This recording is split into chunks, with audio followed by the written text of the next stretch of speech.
So in 2013-14, Shawn was named as an Albert Einstein Distinguished Educator Fellow.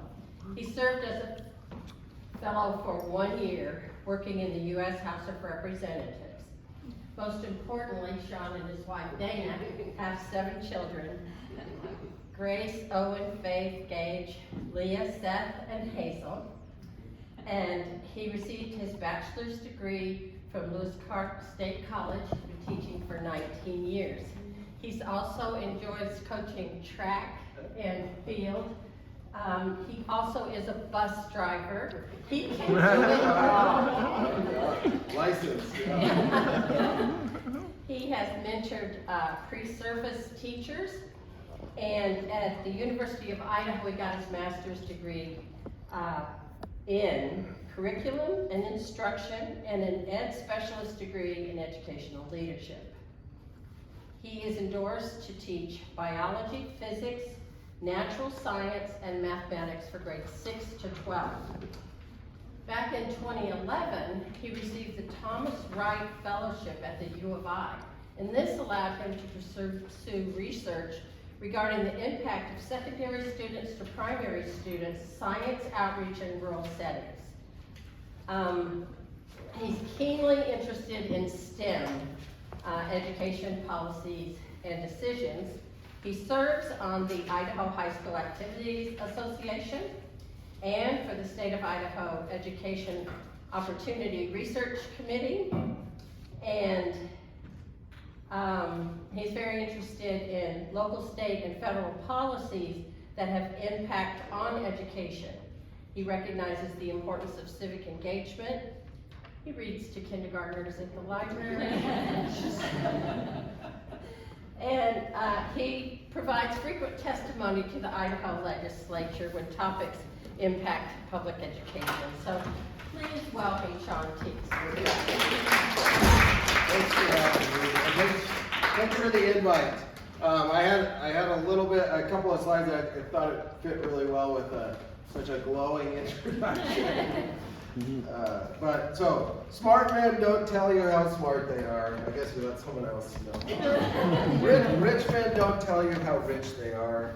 Tough men don't tell you how tough they are. Honest men don't tell you how honest they are. Con men do. So, just always keep it in mind. Certainly the Albert Einstein Distinguished Educator Fellowship really was an amazing experience, and I always tell people when I talk about it, like that probably throws all the big words that any science teacher would ever want into the perfect fellowship. So you've got Einstein, you've got Distinguished Educator Fellowship.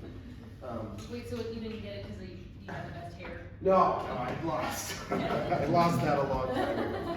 Yeah, but it really was a great experience. It was actually a fellowship, so it was when I was actively teaching math and mostly science at the time. To go back to DC with some other fellows, Washington DC, and actually lived there for a year. And fellows were placed in different places. I was the only one from Idaho, but I got to work in a congressman's office, and basically his name was Mike Honda, still a really good friend of mine. He was out in the Silicon Valley. He lost an election after I left, so he's no longer a congressman, but just a really good guy, and he really, fellows had different experiences, but his experience with fellows was to just make them go to work right away. And so I was like the legislative assistant for education policy, which was really cool to be in the halls, writing legislation, meeting with lobbying groups, writing speeches for the congressman, writing op-eds. I still look up some of the op-eds from back then that I know I wrote, and he has his name on. So, but just a really neat experience, and really kind of formative for me as far as wanting to engage in bigger picture education stuff. That being a superintendent helps me to engage in too. So that first, you love the impact that you have on a class, but what else can you do? So yeah, just a little bit about me, and I'll try and be relatively brief. I was actually born nearby close to Colfax, Steptoe, Washington. My dad owned a very small farm there, a wheat farm. It was all kind of rented ground from some distant relatives, but still rented. And He had a degree in soil science from WSU. And fairly young in my life, before I started school, he decided to kind of throw in the towel and just give up that ground and go do something different. And so he came to the U of I and got a job in the soil science department, and started working on a degree in education. And so my first 4 years of school, from kindergarten through 3rd grade, were spent in Lena Whitmore. That's at Lena Whitmore. Oh, Lena Whitmore. Yep. And so I got to hang out there and really had some amazing teachers there and an amazing experience in Moscow. We lived on Logan Street in my grandmother's house, kind of a tiny little house, and and enjoyed Lena Whitmore. Mrs. Gleason was the 2nd grade teacher at Lena Whitmore, who was an amazing teacher to me and my life and my path. So after that, moved away. My dad's first teaching job was in Nez Perce, Idaho, which is where I would tell most people that I'm from. That was in 4th grade. And so came up through Nez Perce, graduated from Nez Perce High School in 1998. And then went away to college, university. Met my wife at LCSC in the math lab, not the meth lab. I was careful about how I say it, but we were both math tutors. And I remember meeting her, and I was like, man, if there's girls this cute that also know how to do math, like this is where I want to be. So came back. I kind of have an alternate pathway to certification. Some of my stories, both of my parents were educators, they were teachers, and they both were like, you don't want to go into education. It doesn't pay good, you get beat up all the time, you're good at math and science, like maybe you should just be an engineer or a chemist or something like that, something that pays better. And so I always tell people, like, I remember sitting down at the kitchen table with my parents after I graduated college with just a degree in mathematics, not in mathematics education. And I had to really break it to them, like, Mom and Dad, I really kind of want to be a teacher. It was a fine conversation. They didn't throw me out of the house. And so that started my teaching path, and I taught in Highland Craigmont, a small school there. That was my first job. Taught there for 6 years. And then when my science teacher retired from Nez Perce, I went and took his job. And so taught there at Nez Perce, and then the fellowship, and then into administration, and eventually the superintendent at Nez Perce for 5 years. And then really a dream job, a place that I've always had on my radar as a place where I'd love to raise my family and be a part of is Moscow. I love a lot about Nez Perce, but it's always been on my mind as a community that's very supportive of public education, believes in public education, and really offers a really diverse and rich experience for kids to grow up in. I think, when people ask me about Moscow, I'm like, it really is like if you took away the universities, the University of Idaho and WSU, like, you'd probably have a Grangeville, maybe. It was kind of a railroad hub. It is kind of a central location, but you don't have a navigable river, and so maybe you have a few thousand people and kind of a nice little farming town. But then you take that feel and you plop down, not really just, I don't even just think, you can't just think of it as the U of I, but you plop down the U of I right in the middle of that, and then also WSU so close by, and just, so you really do get this wonderful flavor of like small town and really the enrichment that a university brings. So really an attractive place, and very, very happy to be here with my own kids. I am a huge proponent, I say I'm the biggest proponent of public education. I really believe in the power of it. It's been transformative to me. I've seen it be transformative to so many families. My kids are entwined. I have 7. So from one down at LCSC right now that's majoring in chemistry and runs cross country down there, to my 2-year-old Hazel. I have 2 kids at the high school, 2 at the middle school, and 1 at Lena Whitmore, and I'm pretty sure the same classroom that I was in. I don't know if I did. I'm just gonna say it. So, but so just really believe in that power, and the power of what public schools don't do that other systems do is filter. And so the thing I love the most about public schools is that we don't filter. We really take everybody from all corners of the community, of all beliefs and backgrounds and understandings and knowledge levels and experiences, and we throw them all together. And we say, let's figure it out. Like that, it is, like when people talk to me about like what makes America great, and people talk about the founding fathers, I really think it's our system of a free, common public education. Especially in a nation that is so incredibly diverse. And just even in our origins as a nation, like there's a lot of diversity there. So that is me in a nutshell. And I'm going to continue to advocate for public education here in Moscow.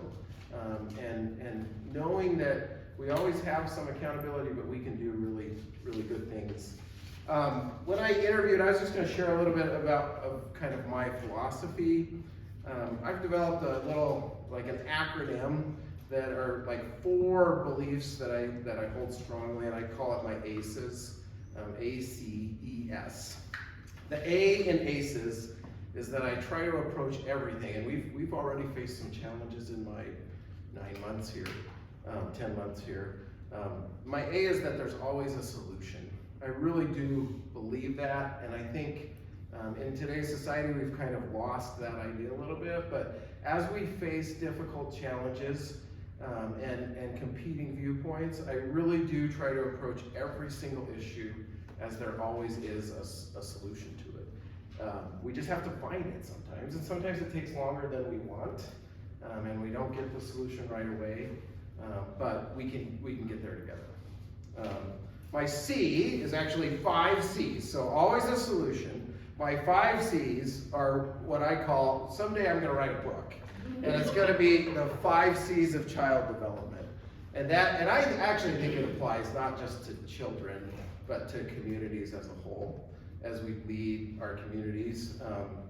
And that is the 5 C's that you need for any child, I'll just use that framework, to be successful in life are character, consistency, caring, calm, and communication. And so when I talk about those, I'll start with just consistency. One of the things I see in children that thrive in our district and in other places is that they need to know the rules. And I think communities thrive when that's clear too. When there's not a shifting sand, right? So I've seen parents in my own life who have maybe stricter rules than me, or not as strict rules as our household does.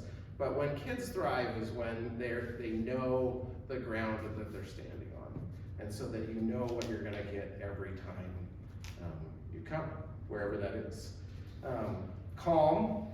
I believe in calm. We've navigated some difficult things, but I really strive to separate kind of the personal nature of the job and try to really focus on making good decisions. And so sometimes that means people might call you names or get upset, and those kind of things are understandable, but as a district I hope that to kind of lead by showing that calm presence, and not never retaliatory, always listening and always understanding where people's passion come from.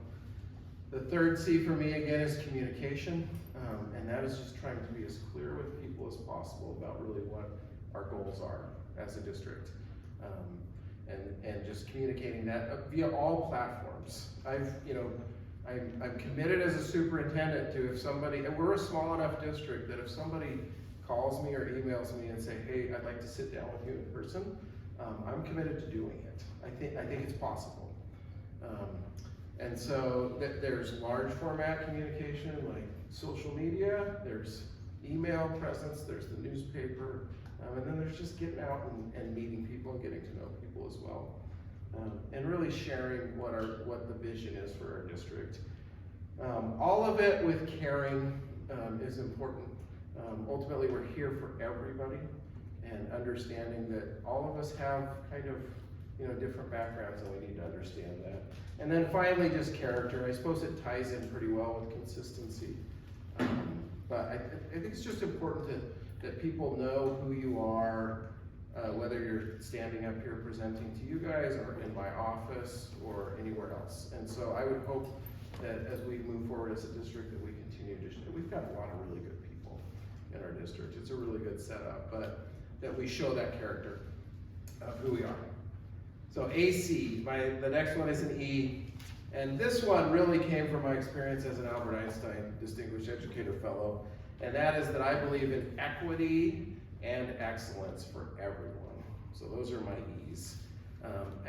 There's this false message out there that somehow right now equity is being made into a bad word. I believe in equity. As a matter of fact, I think excellence demands equity. And I'm not going to back down from that. It's important. And I think the excellence part is important too, because we can get lost in the equity part and lose our focus on that we can do excellent things sometimes too. And so we have to keep, I don't know, balance probably isn't the right word, but we have to maintain both. And we have to make sure that every child that interacts with our district, who we don't get to choose, we don't get to pick, we don't get to filter, gets an experience that is equitable, that meets their needs, and is also excellent and high quality for each of them. And then the last, that my ACE's S is just serve. So what I hope to bring to this district is a spirit of service, a spirit of, if I, like when I talk to the staff at the beginning, if it's me unplugging a toilet, or them ultimately, or the community as a whole, this is a community that loves to serve. So it's not like I'm building that in the community, but I want our district to show that spirit of service and willingness to help others, and not just be about like, what can you guys do for us? Like, how can we help the community that we participate in? So those are my ACEs. I was gonna talk just a little bit about kind of where I see the structure of a superintendent, just so that everybody in this room knows. Ultimately, I think the big piece, the foundational piece of what we do as a public school is the community that we live in. And that really includes everybody. So the entire base of what we do as a school district is not, it's not just all of you that showed up, this afternoon right now to this. It's not just the people who are choosing to send their kids to our school. It's not just the people who pay taxes. It's not just it's everyone. It really is. And again, I guess I go back to that is the power of public school. Like we don't get into that. We're here to serve. If a kid, knocks on the door of Lena Whitmore right now, and the parent's like, we want to enroll them in school, that's it. Like we say, where do you live? And we might say, well, you actually have to go to the other school. But other than that, we take it. And so that's true regardless of their background. So the community forms that base for all of us to stand on. From there is, in my hierarchical structure, is the school board sits at that next level up. So you've got this foundation of the community. The school board is duly elected by the community to represent those views. Some of it, when we talk about, when you watch online and you see like videos of people yelling at school board meetings, we've kind of lost a little bit of the structure that even I think our founding fathers have set up as like, these people are 5 people in our community that donate a ton of time. I get paid to do most of what I do, but they get paid nothing to come in and represent our community and try to make sometimes really difficult decisions. Some are easier, but a lot are really difficult decisions about how we spend other people's money, right? About how we invest in our kids and in our future. And that's their job. And the real power, I think sometimes we've lost a little bit with school boards, or even with our own legislature, who I certainly don't agree with. And and I feel like sometimes I should just go down there and yell at them or give them a piece of my mind, and I think it would help. But really the power in the system that we have is that ultimately, regardless of their viewpoints and their votes and sometimes what I think is their crazy ideas, like that's who we've, in the system we've selected, put into power to make some of those decisions. And so I'm not comparing the school board to the legislature by any form, but that the power is in who we elect to lead and who we can trust. So right on top of the school board then is they're representing the entire community, is my role as the superintendent. And so my role falls kind of right in the middle of what we do as a school district, making that connection to the school board and ultimately to the community. And then as you go further up, making that connection to your admin and teaching staff, who are ultimately working with and in conjunction with parents. Probably just one of the most essential things we do is working with parents and then ultimately supporting the students. And so that kind of is the structure that I'm always thinking about, and how basically these support structures of community, school board, superintendent, administrators can support the key work that we do, which is ultimately empowering teachers and parents, right, to make an impact on their students. And the parent part is really important. Sometimes I've been a teacher, and I've been in those rooms where it's like, well, it's just those darn parents. If we could just like fix them or something, right? But they're an important part of how we're going to break cycles of like generational poverty, is to making sure the parents are in and supportive. I think about it a lot as a math teacher, right? Like most of the time when kids start struggling with math is when their parents start struggling with math, right? So like their parents' knowledge is, the parents are our best and cheapest paraprofessionals out there, right? They don't have the expertise of a teacher as far as like the education of children, but they certainly know a lot about their kids, and they certainly see their kids quite a bit and can really help. And so the more we can access those parents to support our teachers and ultimately to support the students, the better. They are our biggest ally, our biggest asset. So that's just kind of my little spiel about me and kind of some of my philosophies. The next part, I thought I'd just kind of open up a little bit about being kind of clear communication, I guess, with my C's about what we're doing, is to kind of open it up and talk a little bit about what we're doing as a district. I have this like little disclaimer. When I interviewed here in like March last year, so a little more than a year ago, I said during the interview, I was like, they're like, how will you kind of navigate change with the district? And of course, my stock answer was, I'm gonna wait a year and get to know everybody. and we're gonna really kind of figure out after a year, like where we wanna go once I know the lay of the land, and start steering the ship that direction. Well, I mean, a few months in, we've had a board decide at my recommendation and with my advice to close down the Russell Elementary School building. And so a lot of change, and hard change, right? Like, it's not easy. I see people at just Moscow Builders play last night, like, oh, you're the guy that closed Russell. It's like, yeah, that's me. Although I didn't. I mean, but so I realized that that change is happening and change is hard. At the end of the day, in making kind of some of those decisions and recommendations, it was like, some of these challenges have been sitting here in Moscow for a while. And I just felt like we're not doing the best for our kids to say, like, let's wait another year and kind of try and figure some more things out. There's real challenges. And so before I talk about challenges, I just want to say one more time, the Moscow School District is an incredibly strong and high-performing district. One thing I'd like to highlight this year, and this has absolutely no credit due to me at all, but this year we have 5 senior students who are National Merit Scholar finalists.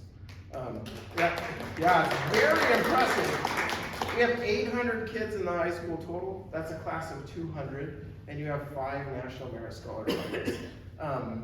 Just as a point of comparison for other kind of large districts, let's say north of Boise, right? For other large districts north of Boise, if you combine, like I'm thinking of the other large districts, Lewiston School District, which is twice our size, Lakeland out of Rathdrum, which is similar in size but larger, Sandpoint, larger than us, Coeur d'Alene, which includes Coeur d'Alene High School, Lake City High School, both more than double our size.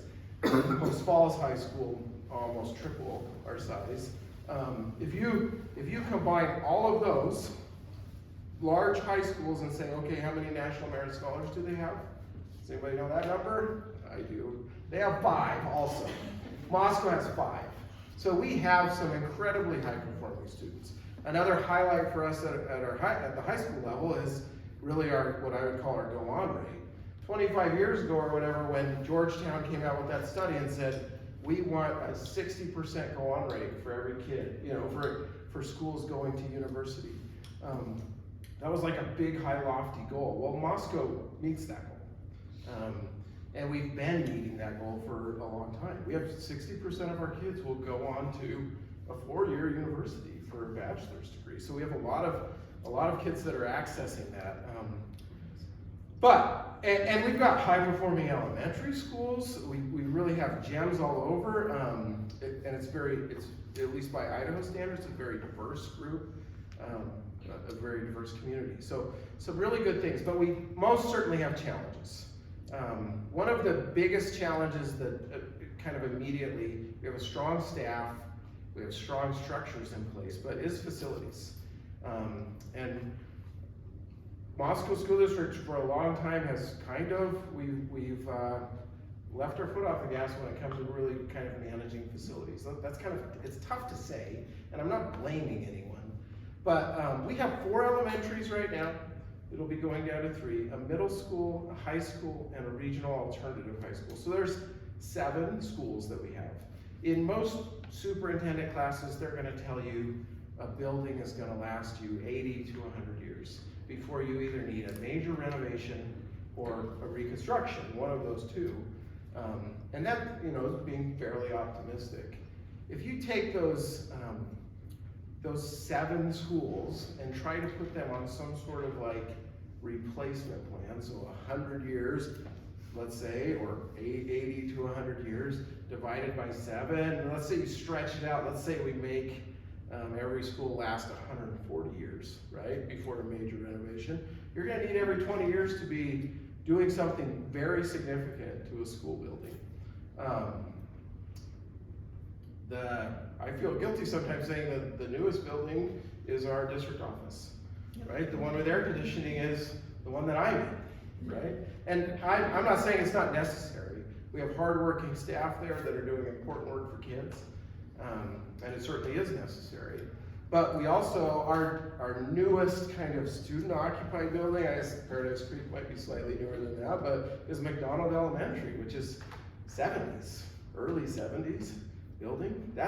We're 50 plus years out now on our newest kind of main student-occupied building. The high school is the 1938 building, which has had some annexes, but the main building has had very limited renovation. Russell is 1920s early, we're 100 years old now. And so there's a lot of challenges as we look at that as a district, like how do we manage this and come up with a plan? It's easy in Moscow sometimes. I think I hear a lot of people say, well, one, you can kind of fundraise yourself to victory. There certainly are a lot of giving people in Moscow. It's a wonderful community, and I think there's some good examples like this building of where the community can get together and really do some really cool things. It also is very, very tricky to try and fund something like a school building just on people making donations, right? And so we have challenges. Russell is in serious need of renovation or replacement, one of those 2. The high school is not far behind. As a matter of fact, sometimes I think the high school probably facility-wise is in worse shape right now. than Russell. Maybe not as far as asbestos, and certainly not as far as like ADA accessibility. The high school's made some adjustments, but really all like overall condition of the building, you might say the high school's in worse shape right now. And so a lot of big challenges, and couple that together with the district that we have an incredible gift from the community that is our ongoing levy. So, and I don't know if all of you are aware of that, but most school districts every year, because the state of Idaho will not fund us appropriately, have to go to their communities, Troy, Genesee, Potlatch, all of them go to their communities and say, hey, please help support us with the supplemental levy. Years ago, the Moscow School District made a very wise decision, following state code, to run our levy as an ongoing levy. That's still in place. And so every year we have virtually an $11+ million gift from the community of people who have said like this, we want to consistently fund this district. And so that's a big deal. And really I do consider it to be a gift from the community. That it was one of the reasons why I decided it would be good to come here. But I think we have to be very thoughtful about how we might use that chunk, that piece, not all of it. Some of it has to support ongoing operations, but to think outside of the box for some ways to start, funding some of these facility challenges that we have. None of it can be paid with just like simple fixes like that. A high school, to build a high school or to renovate a high school is a really big project and really expensive and will undoubtedly require a bond. Bonds in Idaho, the legislature has done nothing but make it more and more difficult to pass a bond. We already have the highest threshold tied for the highest of any state in the nation, as far as a 2/3 + 1 majority, or 2/3 + 1 needed on a bond vote. That's a really high threshold. Most states with that high of threshold have consistent and steady facility support for districts. Idaho doesn't. This year is a little bit, as a start. They've passed some laws. But even in that law this year that will generate some funds for the Moscow School District, they've taken away another levy election date. In the last few years, we've gone from, in the old days, the school district could basically run a bond or levy whenever they wanted. That was decades ago. So you'd plan it on like graduation weekend, or you'd have a school fair, and then say, oh, by the way, we popped up a vote here, if you want to vote for this. But so they've consolidated in that sense. It was originally down to 4, and now we went down to 3 a couple of years ago, and now it's down to 2. It requires 2/3 majority. We have to run it, basically, we have to make it it's put on a political ballot, so it's either May or November. So you're either facing a May primary or a November general election.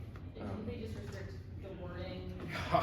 I call it the cigarette law, because like when you buy a pack of, I don't buy a pack of cigarettes, but if you buy a pack of cigarettes or chewing tobacco, it has that disclaimer like this might not be good for you.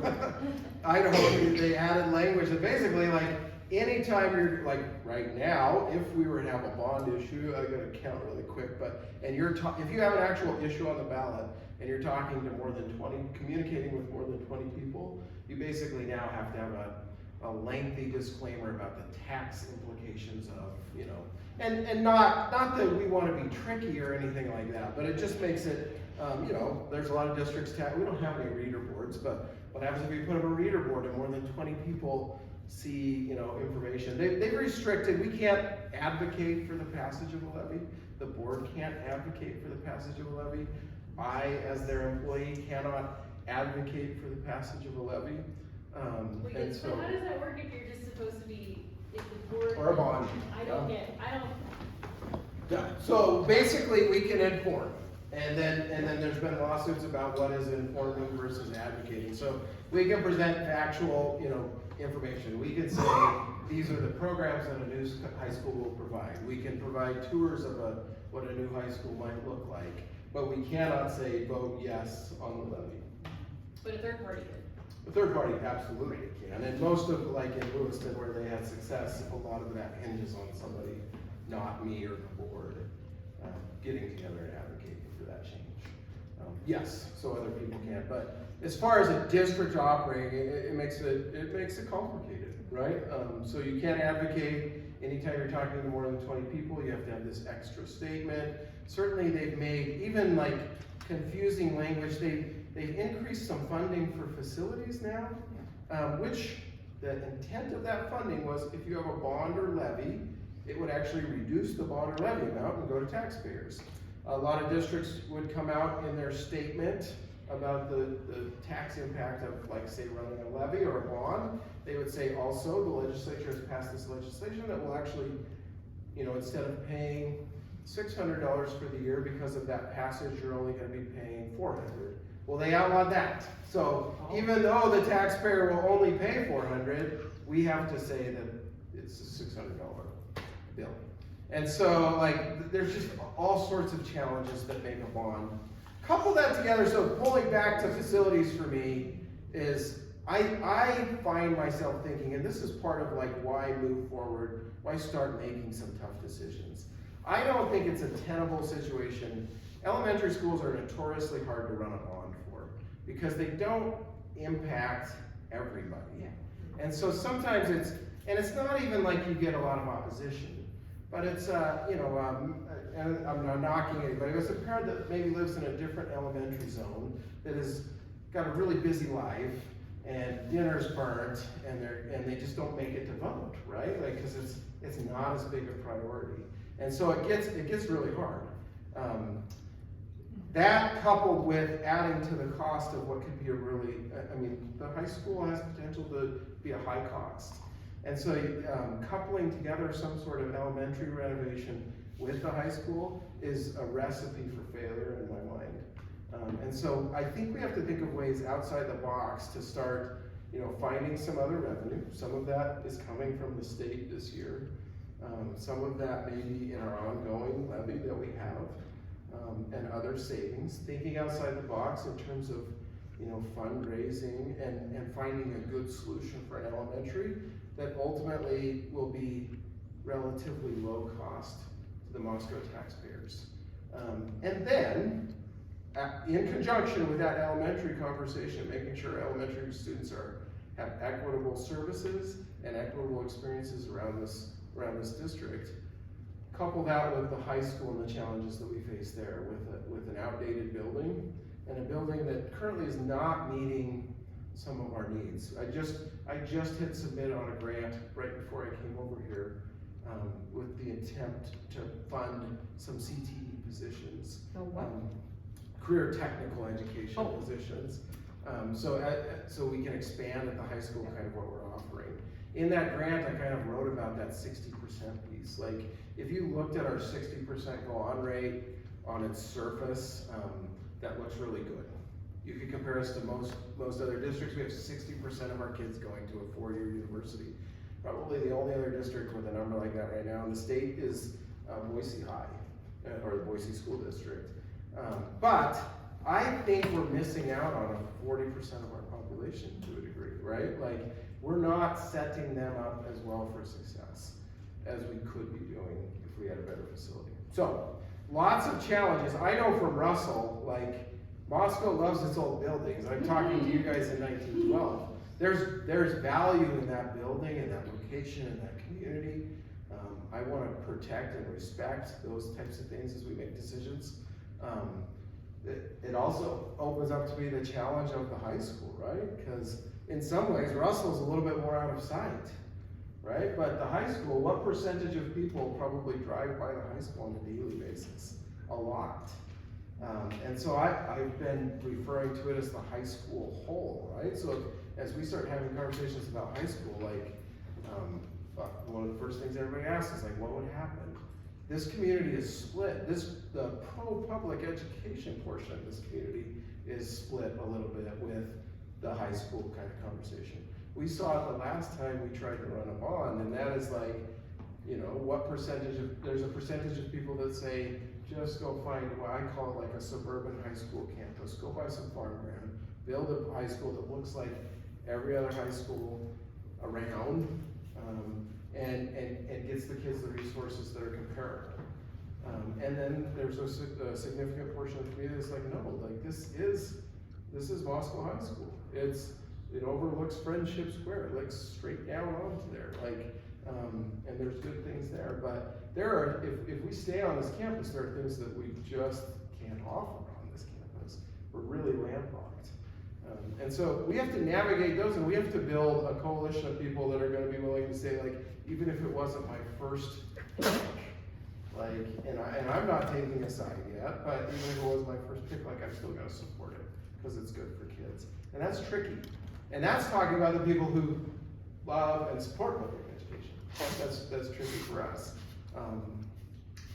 Let alone the people who maybe have less positive views of it. So all of those things in place, we have to be mindful of the tax implications, the cost to people. And it is not an unlimited, there's not unlimited money. If I had unlimited money, these would all be really easy fixes. But we have to come up with a solution that's gonna be passable. Because if you get 65%, we get the same thing that we have right now. If you get 67%, it's game changing. Yeah. A couple of questions. What percentage of the high school is still on to a 2-year college? You mentioned before. Yeah, I don't know. I don't think I have that number at the top, like right off the top of my head. I mean, I would guess probably in that range of maybe about 10%, probably another 10% go on to kind of a degree or technical certification. Right. Which is really important in Yeah. today's my question is can Russell even be sold in the condition it is? And how much money could it sell for? Or number 2, if it isn't sold and has to be torn down, is that part city and part school district, or entirely on the school district expense? It would, if it had to be torn down, it would be on the school district expense to tear it down. I think probably if you talk to an assessor right now, the value, the building itself basically brings no value to the table, is what I would roughly say. So like, are there people out there that might be interested in renovating it? Yes, but the cost of some of those renovations would make it so, like, financially, if someone's looking to do something like that, it would be a push, kind of ish. Whereas, like, basically the property without the Russell building there would be worth as much as the property with the Russell building there. That said, I think, I don't know if the door's completely closed. Well, I know for a fact, the door's not completely closed about what the district will do with Russell. There's a wide spectrum of things that we're exploring still and having conversations. One of them, I mean, it's a very valuable and nice piece of property that the district could retain ownership of and find some other uses. There's still a potential. I don't think it's gonna be in the financial favor of the district, but there's the potential to renovate or rejuvenate or rebuild and reuse. There's the potential to tear down and keep it as district property and reuse it for another purpose with a new building. There's obviously on the other side of that a potential to liquidate and use as an investment in the future of Moscow kids too. And all of those bring concerns. And all of those is part of the job as a superintendent and ultimately the board making the decisions. It's like, how do we make sure that the public knows, one, we're being open, we're giving full consideration to a lot of good ideas, and the community buy-in is very important. Because the last thing I want is some decision about Russell to impact a high school bond or something like that. So it is tough. Yeah, Lois. You mentioned the CTE, the Career Technical Education, and I know both Pullman several years ago, I think it's almost 10 years ago now, did a wing that is focused on that. And then of course, Lewiston, in their collaboration with LCSC and Schweitzer and a couple of other partners, now has a building that is basically that. And the demand is not going to go away, whether it's nursing assistants for the hospitals or whether it's welders or anything else. What you mentioned that Brian Smith, that's going to be part of his responsibility. Yeah. What ideas, avenues are you pursuing for that? So there's, I think it's really important. There's a couple. One, I think we do have to think, there's Paradise Creek is another one that I didn't even bring up. But Paradise Creek is our regional alternative high school. It is bursting at the seams. Yes. We've benefited from the benevolence of Dr. White's, who has basically for $1, originally I sold it as $1 a year. When I look back through the records, I think it was $1. Yeah. And that check did not get cashed. It eventually got voided. So, we've been relying on that, but we're packed. There's really not room. Yeah. And Brian's done some great things, even this year, like, we stood up very quickly a CNA program with Gritman, where we didn't even have a certified teacher, and there's complications with like whether they're high school certified, but Gritman had people that were certified to teach a CNA course. We navigated that. You can't apply for some of the same funds because it wasn't through a high school teacher, but we still navigated it. We committed as a district to pay for the extra cost that the students would have, and we got three young ladies through, and they are amazing. And that will set us a foundation. But so that started at Paradise Creek, and we had a couple of Moscow High graduates from that program too. But so that we have to think about where Paradise Creek ends up, along with the space for CTE. There's some thought in my mind that West Park is an elementary that's got a lot of challenges, and I'm not committing to anything, but just its location is really tough for an elementary. There's some thought in my mind that West Park might make a good place for something like that. Another area where I think we're behind in as a district is preschool. Like, I came from tiny little Nespers, Idaho with 160 kids, and we had a half-day preschool for every child in the district that wanted to come. Now this year, a year gone, they're gonna bump it up to a full-day preschool. Like, so we've got some of those other opportunities. CTE is definitely one of them. 3 high areas, I was just talking to John about this, from our surveys from high school students. We have a good chunk, about 60% of our kids that say, I just want a good high school education that's gonna get me to a 4-year institution. That's Moscow. So when I think about like Moscow CTE, that's not gonna change. We have professors' kids, we have educated people. 4-year degrees matter here. I know some of the state has, I don't know if they've swung away from 4-year degrees, but they're like, okay, we overdid it a little. Let's focus on CTE. We're always gonna have those kids. They're important to serve, and I think we're knocking it out of the park with those kids. I think we're doing a really good job. They're going great places. Most of them are doing really good things. It's the other piece that we're missing. So the 3 things that are the other pieces that have been identified. One is the medical professions. I think we're growing a great partnership with Gritman. 2, another one that's come up is culinary arts or hospitality is an interest to students. We used to have it used to be called Future Homemakers of America. It's now called Family Consumer Science. But we have a thriving restaurant industry. And so we've been working even with the 1912 Center. Like last night I was here for that discussion about the kitchen that will go in the 3rd floor. Like, can we share that? You're going to do a kitchen? Well, they're working on that with us. Up here? Yeah, they're talking about a prep kitchen that maybe could be utilized by our Family Consumer Science program.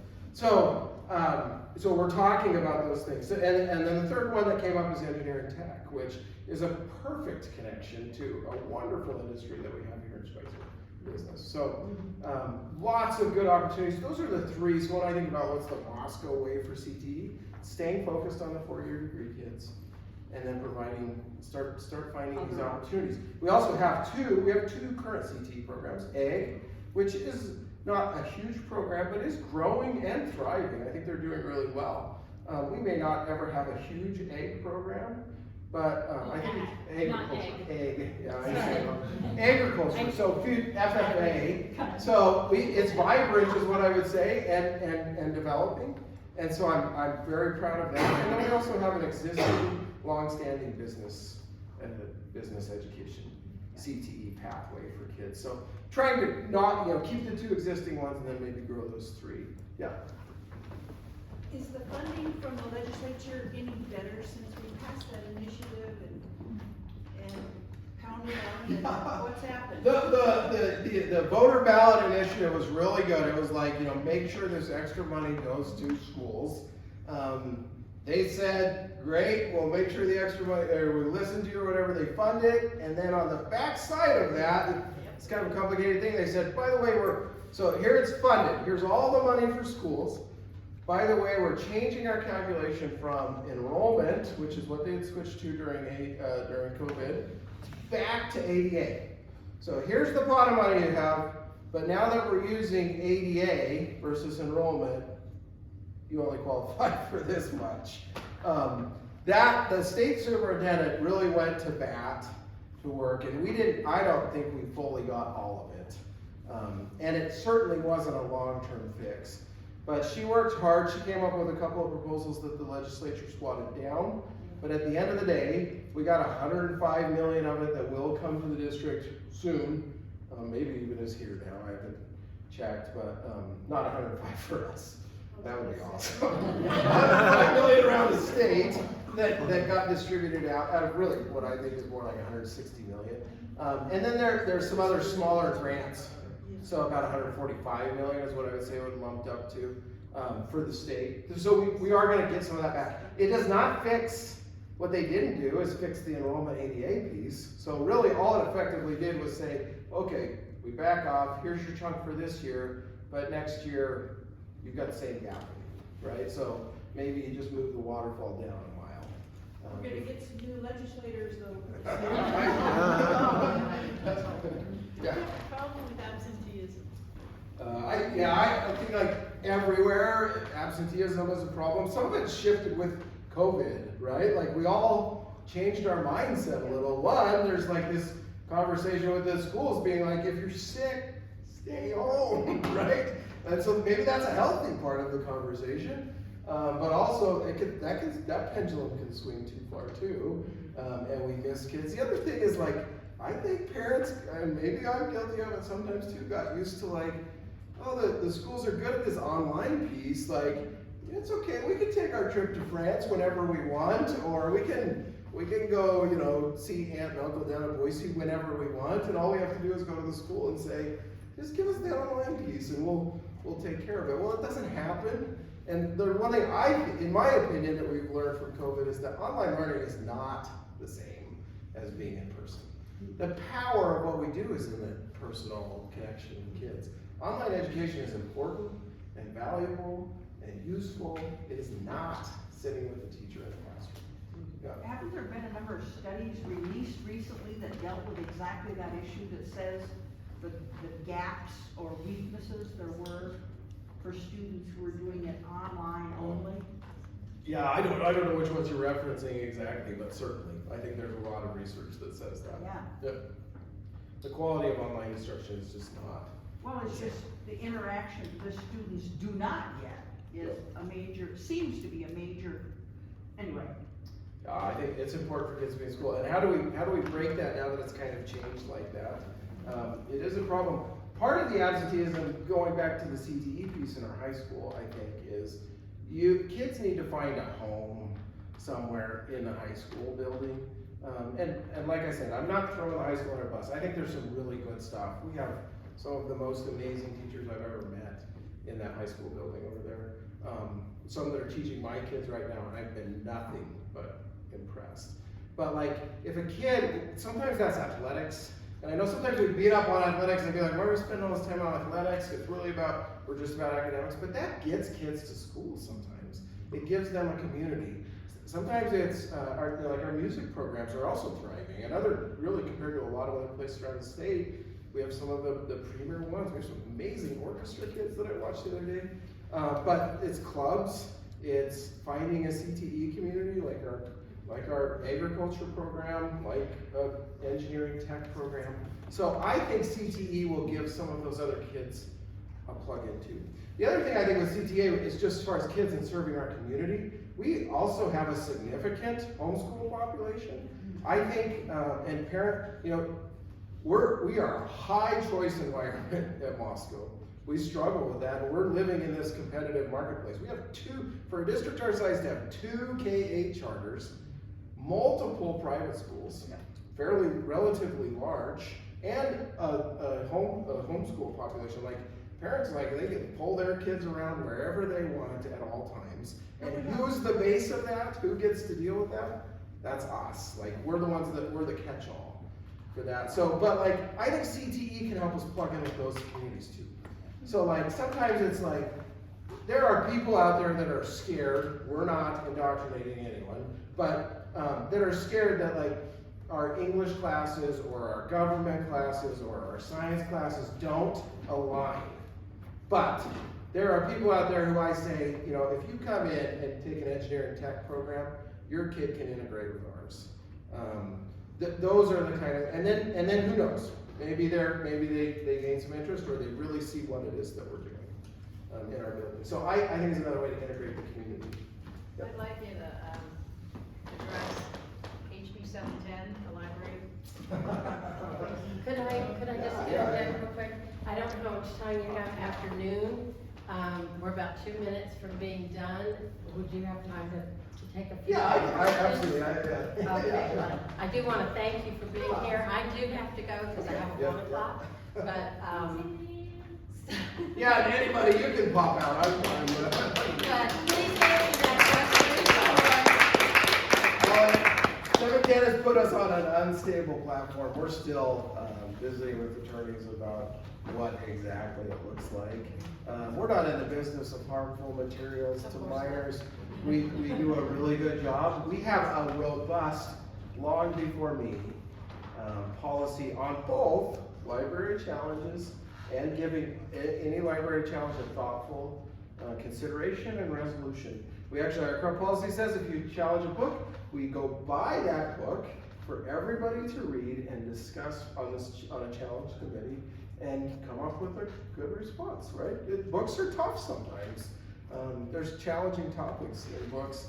And so we have a robust book challenge policy. We have a robust curriculum. If a parent wants to opt a child out of curriculum, we have a policy to kind of navigate some of those challenges because we live in a very diverse community. So wholly unnecessary is what I would say, but it is, this is the world we live in, and we'll navigate it, so, yeah, yep. The League of Women Voters is interested in civic involvement. Yeah. And I was curious if there's a state requirement for a certain degree of civics training or government education. Yeah, so there's new legislation that just passed this year. It's not a credit requirement, but that would require that the government classes that are required include civics education. We're doing that. We have by state statute, government, 12th grade government is like the credit-wise, that's the requirement with the state as far as. So it's reasonable to expect that a high school graduate understands that we have a 3. That is very reasonable to me. My daughter, I know my daughter has met I know for sure 2 of the 3. So I know for a fact, I had a conversation with her that Senator Foreman was in her classroom this week. And I know that Lori McCann has been in there. I don't know for sure. I guess I haven't asked her. Representative Mitchell has been there. But so like they're coming in and having, I think from my daughter's reports, very robust and lively conversations. But yeah, just overall with government, civics, how it all works. Yes, it's a reasonable expectation. They also, state law requires they pass a civics test. Okay. Which I think is the citizen one. It might be the citizen. Which is it's modeled off the citizenship test. Great. Yeah. Two questions. Oh, go ahead. Yeah. 2 questions. One is there's 3 private schools. There's St. Mary's and Logos and the one out on the Troy I Highway. believe, yeah. Yeah. But the real question is, has anybody gone looking for a new place to put the high school? Because I truly think with all the other issues, whether it's football practice, or whether it's marching band, or whether it's expanding chemistry labs, or anything else, the building that we remodeled and upgraded, I can't remember, when did we do that levy, 20 years ago? Yeah. Is completely inadequate for what our kids need now. And I was just wondering if there'd been an exploratory committee to go look you probably have to go outside the city limits. Yeah, so yes, there, we don't currently have an exploratory committee, but there is work being done right now. But there is a committee, Identify. and they are looking. Yeah, I down the issue committee, yes. Yes. We're working on it, yeah. And I think part of the solution, I don't wanna scare people too much, cause I think we have to give full vision about the building here. And not just think like there's one solution. There's some other ideas I have. I'll just like drop a little hint and maybe scare people or not, but I always wonder why the middle school wasn't a high school campus to begin with. Personally, Okay. It's got the space, but, so anyways, lots of things to talk about. Good luck. Yeah. John. So speaking of the kind of civic involvement, one of the things I was thrilled that Haley had mentioned, and thank you, League of Women Voters, for putting this on. Dialogues about education don't happen in our communities specifically on education itself. We talk about all these surrounding issues, but in terms of what we're actually teaching kids, where the gaps are, where are we getting things right, where are we getting things wrong, best practices, and then especially community involvement, which is something that I've seen in terms of partnerships with community members. My eyes have been open over the past few years, just how much unmet potential there is in that. What are, outside of opportunities like this, what do you see as ways for citizens to dialogue around education in a healthy way? And where are we at? Where are the more opportunities for involvement?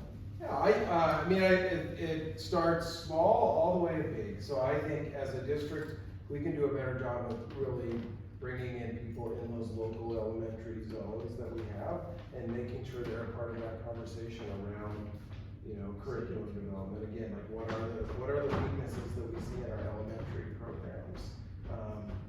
Hosting, like when it comes to these facility discussions, more conversations like this, right? Like having people come in, making these committees that can kind of tackle some of these things and making sure people feel invited, because it is in this high choice environment, like people have a lot of places they can go, and they can really quickly, if they're not feeling good about something, they can quickly shift to something else. And so we have to be, it is incredibly important for our district to be open and transparent about what we're doing, and kind of fostering an environment. I mean, I thought about it a lot in Nespers, like we want people to come in to our classrooms, we want people to come into our school buildings.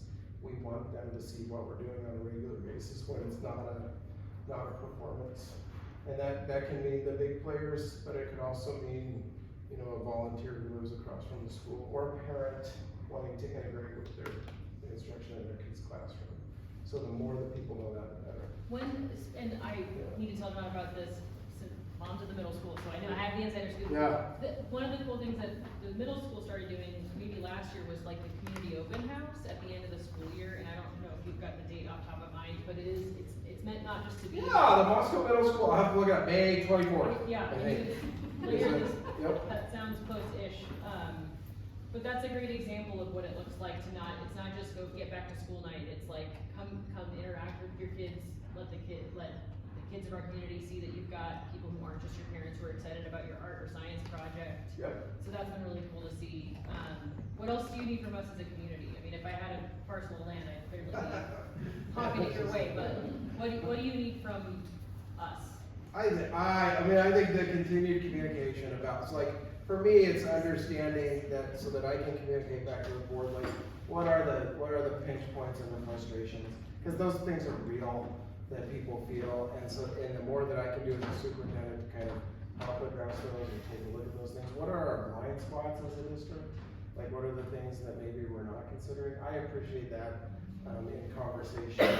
And then we need people that are just gonna advocate for public school kids too, that are gonna be willing to have, it's a very diverse political climate, all of those things, but we just need people that are willing to stand up and do the right thing for kids. I think that helps.